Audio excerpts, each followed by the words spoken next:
இப்ப நான் வந்து 7க்கு வந்து ஒரு கிரகத்தையும் 8க்கு ஒரு கிரகத்தையும் 5க்கு புதனையும் வச்சுக்கிறதுனால மட்டும் நான் வந்து ஜோசியத்துக்குள்ள வரதில்ல. புரிஞ்சுக்கிட்டீங்களா? கிரகத்தோட பேரை வச்சுக்கிட்டேன்றதுக்காக நான் ஜோசியர் கிடையாது. நான் யூஸ் பண்ற மெத்தடு வந்து 7னா ஒரு கிரகம், 8னா ஒரு கிரகம், 9னு ஒரு கிரகம் வச்ச உடனே நான் அஸ்ட்ராலஜின்ற மாதிரி நீங்க எடுத்துக்க கூடாது. அது வேற துறை. அவர் பேர் தெரிஞ்சு போச்சு. அந்த பேர் எதை குறிக்குதுன்னு கண்டுபிடிச்சாச்சு. சனின்னு சொல்லியாச்சு. அப்ப சனி அந்த ஜாதல எங்க இருந்தா அந்த பேர் வரும்ன்றது இருக்கு இல்லையா? அப்ப சில இடங்கள்ல பவரா இருந்தா, ஒருத்தவங்களுக்கு வக்கரமா இருந்தா, பரிவர்த்தனையா இருந்தா, சந்தியில இருந்தா, ஆட்சி பெற்றிருந்தா, உச்சம் பெற்றிருந்தா, நீசம் பெற்றிருந்தா இந்த பேர்கள் வரும். அவங்க குடும்பத்துல வரும். சிவான்ற பேரு, ராஜ்ங்கிற பேரு, ரவிங்கிற பேரு, சங்கர், அருண், பாஸ்கர், பிரகாஷ், இதெல்லாம் நான் சொல்றது சவிதா, சரிங்களா? அருணா, சத்யா, நித்யா, இந்த மாதிரி பேர் யார் ஜாதத்துல இருந்தாலும் அவங்க ஜாதத்தை திறந்து பார்த்தோம்னா ஆனந்த் அப்படிங்கிறது வந்து ஆனந்தம், ரம்யம், இதெல்லாமே சூரியன் சனியுடைய பேர். தலையில அடிபட்டு இருக்கா, முதுகு தண்டுல உடஞ்சிருக்கான்னு கேட்டா ஆமான்னு சொல்லுவாங்க. அருண் பேர் யார் வச்சிருந்தாலும் அவங்க வீட்டுல கால்ல ஆபரேஷன் நடக்கும். சரவணன்றவங்களுக்கு 2 திருமணம் ஆகுதுன்னு சொல்லியிருக்கேன். அது வேற வந்து உங்களுடைய ஒரு பதிவுல வந்து சரவணன், ராஜ்குமார்னு பேர் இருந்தாலும் 2 உறவு இருக்கும், அசோக்னு பேர் இருந்தா 2 உறவு இருக்குன்னு சொல்றேன். இதெல்லாம் வந்து சார் ஒருத்தவங்க கேக்குறாங்க, எனக்கு வந்து ஒரு மாதிரி கட்டி மாதிரி வந்துச்சு சார், உங்க அப்பா பேர் என்ன? எங்க அப்பா பேர் நாராயணன். அப்படின்னா போய் செக் பண்ணுங்க, அது கேன்சலா இருக்கலாம்.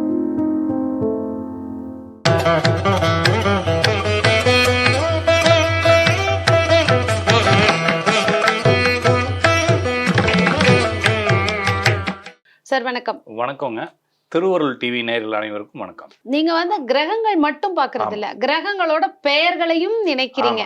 இந்த கிரகம் இருந்தால் அவங்களுக்கு இந்த மாதிரி பெயர்கள் தான் இருக்கும், அவங்க குணாதிசயம் இப்படி இருக்கும். உதாரணத்துக்கு நம்ம சனியை பத்தி பேசிட்டு இருக்கோம்.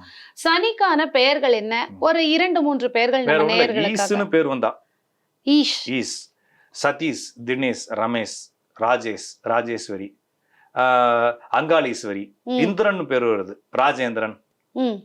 ஓகேங்களா? இந்திரன்னா அது சன், சூரியனை குறிக்கிறது. அது எல்லாத்தையும் குறிக்கும். நான் சொல்றது இது மாதிரி சனியுடைய தன்மை. ஓகேங்களா? அப்ப ராஜேந்திரன், சுரேந்திரன், இந்த மாதிரி இந்திரன் பேர் வருது. இது எல்லாமே வந்து சனியுடைய பேர். அதே மாதிரி அஞ்சலி, ஜீவன், இதெல்லாம் வந்து நம்மளுடைய இறுதி வாழ்க்கையை குறிக்குது. சாந்தி, அதெல்லாம் சனி. இப்ப இது ஏன் சார் கொண்டு போய் சனின்னு குறிச்சிங்க அப்படின்னா, இதனுடைய மீனிங் நான் சொல்றது வந்து ஏல ஆரம்பிக்குது, பில ஆரம்பிக்குது, கூட்டி போட்டா 12 வருது, ஏ போட்டா ஒவ்வொரு லெட்டர்ஸுக்கும் வந்து ஒவ்வொரு நம்பர்ஸ் கொடுத்திருக்காங்க. அது வந்து ஹீரோன்னு ஒருத்தர் வந்தார், ஹீரான்னு ஒருத்தர் வந்தாரு, அதுக்கப்புறமா வந்து ஒரு ஐயர் ஒருத்தர் வந்தாரு, இவங்க எல்லாம் வந்து இத பண்ணாங்க. இது வந்து நான் சொல்றது அஸ்ட்ராலஜி அப்படிங்கிறது கிரகங்களை சார்ந்ததுதான். இப்ப நான் வந்து 7க்கு வந்து ஒரு கிரகத்தையும் 8க்கு ஒரு கிரகத்தையும் 5க்கு புதனையும் வச்சுக்கிறதுனால மட்டும் நான் வந்து ஜோசியத்துக்குள்ள வரதில்ல. சரி, புரிஞ்சுக்கிட்டீங்களா? நிச்சயமாக. நான் வந்து கிரகத்தோட பேரை வச்சுக்கிட்டேன்றதுக்காக நான் ஜோசியர் கிடையாது. நான் யூஸ் பண்ற மெத்தடு வந்து 7னா ஒரு கிரகம், 8னா ஒரு கிரகம், 9னு ஒரு கிரகம் வச்ச உடனே நான் அஸ்ட்ராலஜின்ற மாதிரி நீங்க எடுத்துக்க கூடாது. அது வேற துறை. அதோட பேரு நியூமராலஜி. சரிங்களா? இது அஸ்ட்ராலஜி. அஸ்ட்ரானமியை பயன்படுத்துறது அஸ்ட்ராலஜி. வெறுமனே கிரகங்களை பயன்படுத்துறது. இங்க வந்து ஏமாற்று வேலையே கிடையாது. நீங்க குறிப்பிட்ட பெயர்களுடைய குணாதிசயங்கள் சொல்றேன். என்னன்னா, அப்ப நம்ம இங்க என்ன பயன்படுத்துறோம்னா பேர்களுடைய அர்த்தங்கள். இப்ப சனி அப்படின்னா நிதானத்தை குறிக்கிறது, வாழ்க்கையினுடைய நீட்சியை குறிக்கிறது, ஜீவன், சாந்தி, ஆத்மா, இப்படிலாம் பேர் இருக்கு இல்லைங்களா? இதெல்லாம் புரியுது உங்களுக்கு? ஒரு மாதிரி இந்த பேய் படம் மாதிரி சில பேர்கள் சொல்றேன் இல்லைங்களா? இந்த பேர்கள் எல்லாமே சனியுடையது. அப்ப சனி, இப்ப என்ன சொல்றோம்னா, அப்ப பேர்களை கண்டுபிடிச்ச உடனே அந்த பேர்கள் வந்து சனியுடைய பேருன்றப்ப சனியினுடைய தன்மைகள் எனக்கு தெரியுமே ஏற்கனவே. நீங்க வந்து ஜாதகமே பாக்குறது இல்ல, ஒரு ஜாதத்துல பேரை மட்டுமே கேட்டு கடகடான்னு சொல்லிடுறீங்க நீங்க. அதாங்க, இப்ப ஒரு அவர் பேர் தெரிஞ்சு போச்சு, அந்த பேர் எதை குறிக்குதுன்னு கண்டுபிடிச்சாச்சு, சனின்னு சொல்லியாச்சு. அப்ப சனி அந்த ஜாதத்துல எங்க இருந்தா அந்த பேர் வரும்ன்றது இருக்கு இல்லையா? அப்ப சில இடங்கள்ல பவரா இருந்தா, ஒருத்தவங்களுக்கு வக்கரமா இருந்தா, பரிவர்த்தனையா இருந்தா, சந்தியில இருந்தா, ஆட்சி பெற்றிருந்தா, உச்சம் பெற்றிருந்தா, நீசம் பெற்றிருந்தா இந்த பேர்கள் வரும். அவங்க குடும்பத்துல வரும். அப்ப சாந்தின்னு பேர் வச்சிருந்தா, ஈஸ்வரின்னு பேர் வச்சிருந்தா, முருகேசன் பேர் வச்சிருந்தா, மணின்னு பேர் வச்சிருந்தா, இது எல்லாமே சனியுடைய பேர். ஆயுதங்களுடைய பேர் வச்சிருந்தா இதெல்லாமே சனியினுடைய பேர். ஒருத்தருக்கு வேலுன்னு பேர் இருக்கு. யாரெல்லாம் வேலுன்னு பேர் வச்சிருக்கீங்களோ, யாரெல்லாம் வந்து பாணின்னு பேர், பாணினா ஆயுதம், தண்டபாணி, அது ஆரம்பத்திலயும் இருக்கலாம், முடிவிலும் இருக்கலாம். வேல்முருகன் இருக்கலாம், சக்தி வேல் இருக்கலாம், இமானு வேல் இருக்கலாம். இது வந்து இந்து மதத்து மட்டும் இல்ல, எந்த மதத்திலயும் இந்த மாதிரி பெயர்கள் இருக்கலாம். அவங்களா அப்படி இருந்துச்சு அப்படின்னா அவருக்கு பல்லு செட்டு இருக்கு இல்லைங்களா? பல்லு உடஞ்சு பல்லு செட்டு மாட்டிடுவாங்க. ஒருத்தர் சிரிக்கலாம், ஒருத்தர் இப்படிதான் சிரிச்சாரு என்கிட்ட, ஒரு 6 மாசம் கழிச்சு ஆக்சிடென்ட் ஆகி பொக்க பல்லோட நின்னாரு என்கிட்ட. ஓகேங்களா? ஏன்னா இது வந்து சனி ராகுனுடைய பேசிக். அப்ப ஒருத்தருக்கு இந்த பேர் வச்சிருந்தா, இந்த கிரகம் இருந்தா தான் அவருக்கு அந்த பேரே வரும். ஏன்னா ஒரு வாழ்க்கை வரும்பொழுது அவருடைய பேரும் ஈனது தான் வருது. அப்ப ஒருத்தருடைய பேரை கண்டுபிடிக்கிறப்ப அவருடைய கிரக நிலைகளை கண்டுபிடிக்கிறோம். அந்த கிரக நிலைகளை பேஸ் பண்ணி அவருக்கு பலன் சொல்றோம். இங்க நான் ஒன்னும் அவருக்கு பேருக்கு பலன் சொல்லல, பேரை மாத்துறேன். பேரை மாத்திட்டு நமக்கு சொல்றோம். அப்ப நாத்னு பேர் வருது. ஒருத்தர் பேர் வந்து விஸ்வநாத், ஸ்ரீநாத், விஸ்வநாத், நாத்னு பேர் வந்துருச்சு. நாத்னா நாதனுடைய சான்ஸ்கிரிட் வேர்ட் நாத். அப்ப நாத் அப்படிங்கிறது வந்து சூரியனுடைய பேரு. அப்ப யாருக்கெல்லாம் வீட்டுல நாத்னு பேர் வச்சிருக்கீங்களோ, ரங்கநாதன், விஸ்வநாதன், இந்த மாதிரி எந்த பேர் எங்க இருந்தாலும் சரி, அவங்க வீட்டுல அரசு தொழிலோ சொந்த தொழிலோ தான் செய்வாங்க. இப்ப எதுவுமே நீங்க பார்க்க தேவையில்லை. ஒருத்தருக்கு வீட்டுல சிவான் பேர் இருக்கு, சூர்யான் பேர் இருக்கு, அவங்க வீட்டுல பிசினஸ் தான் பண்ணுவாங்க, இல்லைன்னா கவர்மெண்ட் வேலைக்கு தான் போவாங்க. ஒருவேளை வேற ஏதாவது போனாருன்னா திருப்பி வேலையை விட்டு திருப்பி வந்துருவார் அவரு. ஓகேங்களா, குதிரை சுத்தி அந்த பக்கமா சுத்தி இங்க வந்து பாத்துட்டு இருக்க பல நேர்கள் வந்து நீங்க சொல்லாத துறையில கூட வேற துறையில கூட எப்படிதான் சுத்தி வந்துடலாங்க. இங்க நான் சொல்றது வந்து ஆளுக்கு அந்த மாதிரி பேசுறதெல்லாம் கிடையாது. நீங்களே தானே பார்க்க சொல்ல போறீங்க. சூரியனுடைய பேர் இருந்தா கண்டிப்பா அவங்க குடும்பத்துல யாராச்சும் ஒருத்தவங்க ராஜ்னு பேர் இருந்தா, இல்லன்னா நான் இன்னொன்னு சொல்றேன், சிவான்ற பேரு, ராஜ்ங்கிற பேரு, ரவிங்கிற பேரு, சங்கர், அருண், பாஸ்கர், பிரகாஷ், இதெல்லாம் நான் சொல்றது சவிதா, சரிங்களா, அருணா, சத்யா, நித்யா, இந்த மாதிரி பேர் யார் ஜாதத்துல இருந்தாலும் அவங்க ஜாதத்தை திறந்து பார்த்தோம்னா சூரியனும் செவ்வாயும் காம்பினேஷன் ஆயிருக்கும். கண்டிப்பா ஏதோ ஒரு கட்டத்துல இது ரெண்டும் சேர்ந்து கண்டிப்பா ஆயிருக்கும். ஓகேங்களா, அப்ப வேற வழியே இல்ல.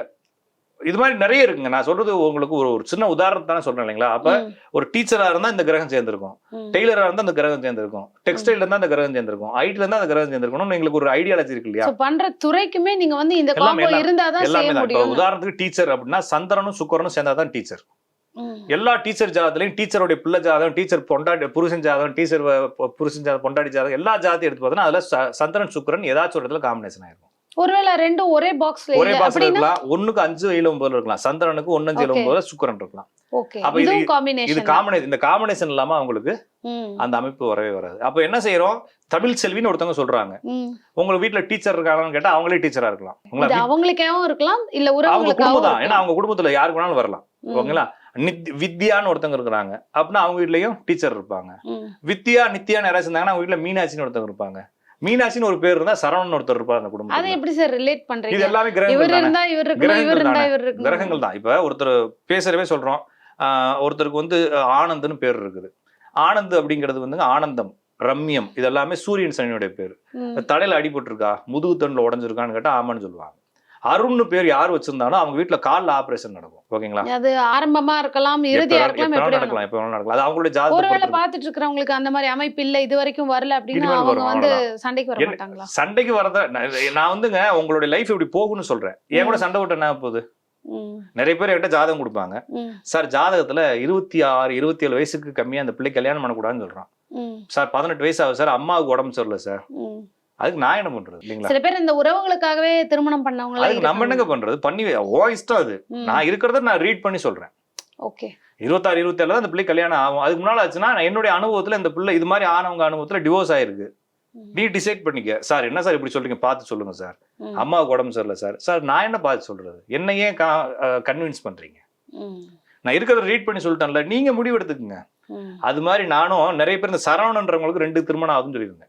அது வேற வந்து உங்களுடைய ஒரு பதிவுல வந்து சரவணன், ராஜ்குமார்னு பேர் இருந்தாலும் 2 உறவு இருக்கும், அசோக்னு பேர் இருந்தா 2 உறவு இருக்குன்னு சொல்றேன். இதெல்லாம் வந்து சார் எப்படி சார் இதெல்லாம் சொல்றீங்க அப்படின்னா, நான் 2 உறவு இருக்கணும்னு அவசியம் இல்லை. ஒருவேளை அவங்களுக்கு திருமண வாழ்க்கை டிலே ஆகலாம், திருமண வாழ்க்கையில பிரச்சனை இருக்கலாம், அல்லனா அதுக்கு இணையான அவமானங்கள் ஏற்படலாம். அப்படி நீங்க எடுத்துக்கங்க. ஒருவேளை வந்தாலும் வந்ததுதான். ஒருவேளை அப்படி வந்துச்சு வரலன்னா அதுக்கு நான் என்ன பண்றது? நான் என்னோட எக்ஸ்பீரியன்ஸை சொல்றேன். ஒரு இடத்துல போய் திரும்பினா ஆக்சிடென்ட் ஆகுது, அந்த இடத்துல மட்டும் ரோடு போட தெரிஞ்சவனுக்கு அந்த இடத்துல ஆக்சிடென்ட் ஆகாம ரோடு போட தெரியும்னு சொல்லி கேஸ் போட வேண்டியதானே? இல்லைதானே? ரோடு என்பதே, சாலை என்பதே விபத்து இல்லாமல் மக்கள் போயிட்டு வருதுதான். அந்த சாலையில விபத்து போகுதுன்னு எதுக்கு போர்டு போடுற? விபத்து இல்லாமல் நீ வந்து அந்த இடத்துல டிசைன் பண்ணிருக்கணும் அப்படின்னு பேசக்கூடாது இல்லையா? அந்த இடத்துல அனுபவத்துல விபத்து அதிகமா நடக்குது, கொழுப்பா பேசாத அமைதியா போன்னு சொல்றோம். அப்ப இந்த மாதிரி பேர் இருக்குதான் உனக்கு லைஃப்ல இந்த மாதிரி பிரச்சனை வரப்போகுது, கொஞ்சம் கவனமா இருன்னு சொல்றோம். அப்ப என் கூட சண்டை போட்டோ இல்லைன்னா என் கூட போட்டி போட்டோ ஒன்னும் ஆக போறது இல்லை. அப்ப ஒருத்தர் என்கிட்ட கேட்கிறாரு, சரவணன் ஒருத்தர், நான் உங்க மேல கேஸ் போடுவேங்கிறாரு. போடுங்க சார். ஒருவேளை உங்களுக்கு நடந்துருச்சுன்னா அதுவே எனக்கு பாசிட்டிவா ஆகட்டும். இல்லைங்களா? நடக்காம இருக்கணும். எனக்கும் அதான் சந்தோஷம். உனக்கு 2 கல்யாணம் நடக்குது, எனக்கு என்ன சந்தோஷம்? கண்டிப்பா நடக்காம இருக்கணும். ஆனா அப்படி நடந்திருக்குது, பத்திரமா இருந்தான்னு சொல்றேன். ஓகே. ஒருவேளை இப்ப ஜாதகம் பார்க்க வரவங்களுக்கு சரவணன்ற பேர் இருக்கு, அப்ப நீங்க சொல்லிட்டீங்க, அப்ப என்ன பண்ற, முதல் திருமணத்துக்காக வந்திருக்காங்க, அப்ப அவங்க என்ன மாதிரி நான் வந்து remedies எல்லாத்துக்கும் சொல்ல முடியாது இல்லைங்களா? இப்போ ஒரு Okay. கிளைண்ட் வராரு அப்படின்னா அவர்கிட்ட நம்ம எல்லாத்தையும் நெகட்டிவா சொல்ல முடியாது. நிச்சயமா சொல்லுங்க. சரிங்களா? இப்ப இந்த சரவணன் பேர் இருந்தா அப்படி நடக்கும்னு சொல்ல தேவையில்லை. ம். ஆனா நம்ம மறைமுகமா என்ன சொல்லலாம்னா, சார் ஜாதகத்துல சில கிரக நிலைகள் குடும்பத்தை கெடுத்து ம். 2 திருமணங்களுக்கு வாய்ப்புகளை கொடுக்குது. ம். கொஞ்சம் பத்திரமா விட்டு கொடுத்து தான் போகணும். ம். நீங்க எந்த பொண்ணை திருமணம் பண்ணாலும் நம்ம தான் சொல்ல முடியும். Okay. விதி என்ன செய்யும் அப்படின்னா அது வலியுது. Okay. அதே மாதிரி நாங்க என்ன சொல்றோம்னா, ஒரு ஜாதகத்துல அப்பா அம்மாவுக்கு சித்தப்பா பெரியப்பாவுக்கு 2 திருமணம் இருக்குன்னா இவனுக்கு நடக்கிறதுக்கு வாய்ப்பு இருக்கு. ஜீனுக்குள்ள தானே இருக்கு அந்த So, குணம். இவரோட ஜாதகம் இல்லாம அவங்க குடும்பத்தோட ஜாதகமும் இதுல பேசும். கண்டிப்பா இருக்கும், கண்டிப்பா இருக்கும். இப்ப அப்ப நம்ம இதெல்லாம் யோசிச்சு தான் நம்ம சொல்ல வேண்டியிருக்கு. இப்ப நீங்க கேட்ட பேருக்குன்னா அப்ப நாராயணன் ஒருத்தர் பேர் வச்சுக்கிறாரு, ம். இல்லாட்டினா வந்து ஸ்ரீனிவாசன் ஒருத்தருக்கு பேர் இருக்கு அப்படின்னா அவர் ஜாதகத்தை திருப்பி பாத்தீங்கன்னா சூரியன் புதன் சனி எங்க இருந்தாலும் சேர்ந்து இருக்கும். சேர்ந்துதான் இருக்கும், காம்பினேஷன் இல்லாட்டினா அது பேர் வரவே வராது. அப்படி வந்தாலே குடும்பத்துல ஜெனட்டிக்கான நோய்கள், தொடர்ந்து மருந்து மாத்திரை எடுக்கிறது வந்துடும். சரிங்களா? ஒருத்தவங்க கேக்குறாங்க, எனக்கு வந்து ஒரு மாதிரி கட்டி மாதிரி வந்துச்சு சார், நம்ம உங்க அப்பா பேர் என்ன? எங்க அப்பா பேர் நாராயணன். அப்படின்னா போய் செக் பண்ணுங்க, அது கேன்சரா இருக்கலாம். இந்த பேர் வச்சா அது வரும் அப்படின்னு இருக்கு. அப்படின்றப்ப அவங்க செக் பண்ணிட்டு சொல்றாங்க, ஆமா சார் அது கேன்சர் கிட்டியா. அப்ப போய் ட்ரீட்மெண்ட் எடு ஃபர்ஸ்ட். இப்ப பரிகாரம் கேட்காத என்கிட்ட. நேத்து ஒரு லேடி கேக்குறாங்க, எங்க வீட்டுக்காரரை அட்மிட் பண்ணிக்கிறோம். அட்மிட் பண்ண எனக்கு எதுக்கு ஃபோன் பண்ற? டாக்டர் போய் பாரு. எனக்கு ஒண்ணும் தெரியாது. எங்க வீட்டுல பிரச்சனைனால என்ன செய்ய போறேன்னா ஆஸ்பத்திரி தான் போக போறேன். அவங்களுடைய எதிர்பார்ப்பு என்னன்னா இது குணமாயிடுமா, அது அது எப்படி எந்த மாதிரி குணமாகும்? விஷயங்கள், அப்படி குணமா இருந்தா ஜோதிடம் ஹாஸ்பிட்டல் எல்லாம் மூடி இருக்கணுமா இல்லையா தமிழ்நாட்டுக்குள்ள? கண்டிப்பா. அது எதுவுமே சரியாவாதுங்க. ம். என்னுடைய விதியில எழுதுனது நடந்தே தீரும். அதை நம்ம வந்து குறைச்சிக்கலாம், கூட்டிக்கலாம், ம். அதை போய் வலி இல்லாம பாத்துக்கலாம். ம். சரிங்களா? ம். அப்ப நான் என்னுடைய ராஜநாடியில யூனிக்கா என்ன சொல்றோம் அப்படின்னா, ஒரு ஜாதகத்துல இருக்கக்கூடிய கிரக நிலைகள் ஒரு மனிதனுடைய வாழ்க்கைய கூறுது, ம். அது தீர்மானிக்கல. நிறைய பேர் என்ன நினைக்கிறாங்க, அந்த கிரகம் தான் கொடுக்குதுன்னு நினைக்கிறாங்க. அந்த கிரகம் தான் கொடுக்குதுன்னு நினைக்கிறதுனாலதான் கிரகத்தை வந்து ஈஸ்வரன் சொல்றாங்க, ம். அதை பகவான்னு சொல்றாங்க, அதை கும்பிடுறாங்க. ம். கிரகங்கள் சில விஷயங்களை குறிகாட்டுதே தவிர அது கொடுக்கல. ஓகே. அதை நம்ம பார்த்து இவருக்கு இப்படி வரும்னு சொல்றோம், ஓகே. அவ்வளவுதானே தவிர நான் வருதுன்னு சொன்னதுனால மட்டும் எனக்கு ம். எக்ஸ்ட்ரா பவர் சக்தி எல்லாம் கிடையாது. ம். விதியை மாத்தக்கூடிய வல்லமை எனக்கு கிடையாது. நிச்சயமா. எந்த ஜோசியக்காரனுக்கும் கிடையாது. கிடையாது. ம். சரிங்களா? எல்லா வீடுகள்லயும் எல்லா ஜோசியக்காரன் வீட்லயும் பிரச்சனை இருக்கா இல்லையா? நிச்சயமா இருக்கு, ஆ? எல்லாருக்குமே இருக்கு. ஆமா. அகத்தியர்கிட்ட ஒருத்தர் கேட்டு சொல்லுவாரு, ஏதோ கிங்கிங் பிங்கிங்லாம் பாடுவாரு. ம். அவரு இப்ப குழந்தைக்கு வந்து நீட் எக்ஸாம் எழுதிட்டு இந்த பக்கம் குட்டி போட்ட போன மாதிரி தான் அலைஞ்சிட்டு இருக்காரு. அவருக்கும் தெரியல இல்லையா? நிச்சயம். இல்லைங்களா? இப்ப நான் என்ன சொல்றேன்னா, எனக்கு என் பிரச்சனை வந்தா நான் கஷ்டம் தானங்க படுறேன். கண்டிப்பா எனக்கு கடன் வந்தாலும் நான் என்ன செய்ய முடியும்? கஷ்டம். கடவுள் வழிபாடுங்கிறது வேற. ம். இப்ப நான் வந்து எங்க அத்தைட்டையோ எங்க மாமாட்டையோ என்னுடைய சகோதரன்ட்டையோ எனது ரொம்ப டீப்பான நண்பன்ட்டையோ என்னுடைய கஷ்டங்களை நான் சொல்றேன். என்னால முடியல, வாழ முடியல, ஆமா. ஏன் தான் வாழ்றோன்னு இருக்குது, தகுதியே இல்லை வாழ்றதுக்கு, எனக்கு இந்த இதை கூட என்னால சரி பண்ண முடியல, இப்படியே எத்தனை நாள் போகும் தெரியல, போயிடலாமாலாம் தோணுது அப்படின்னு நான் ரொம்ப டீப்பா பேசுறப்ப என்ன சொல்றான், மச்சான் பயப்படாத, இது மாதிரி தாண்டா எனக்கும் இருந்துச்சு ஒரு 6 வருஷத்துக்கு முன்னால, ஒரு நாள் திருச்செந்தூர் போயிட்டு வருவோம்டா, நல்லாயிரும்டா அப்படின்னு சொல்றான். அது தப்பு இல்லைன்னு கேட்டான். ஓகேங்களா? திருச்செந்தூர் போனா நல்லா வருது இல்ல, ஏன்னா அப்படின்னா திருச்செந்தூருக்கு போனோம், திருச்செந்தூர்ல வாழ்றவங்க எல்லாம் கோடீஸ்வரனாவா இருக்காங்க இல்ல. இல்லை. ஆனா இது வந்து நம்பிக்கையை பாஸ் பண்றோம், பரஸ்பரம் நம்பிக்கையை பாஸ் பண்ணி ஒரு மோட்டிவேட் பண்ணிக்கிறோம். இது நான் குறைன்னு சொல்லல. ஓகே. இது வந்து நீங்க திருச்செந்தூருக்கு போகலாம், கன்னியாகுமரிக்கு போகலாம், வேளாங்கண்ணிக்கு போகலாம், மெக்காவுக்கு கூட போயிட்டு வரலாம். எல்லா மதங்களும் ஒண்ணு தானே, எல்லாமே இறைவனை தானே கூப்பிடுது. எங்க வேணாலும் போகலாம். இல்ல நேரம் கலைஞர் சமாதி கூட போயிட்டு வாங்க, அது உங்களுடைய நம்பிக்கை. சரிங்களா? நான் அதை சொல்லல. இங்க நம்பிக்கையை பரஸ்பரம் பாஸ் பண்றதுல தப்பு இல்லை. ஆனா நீ இந்த கோயிலுக்கு போனா தான் முன்னேறுவேன்னு சொல்லி ஏமாத்துறாங்க இல்லைங்களா?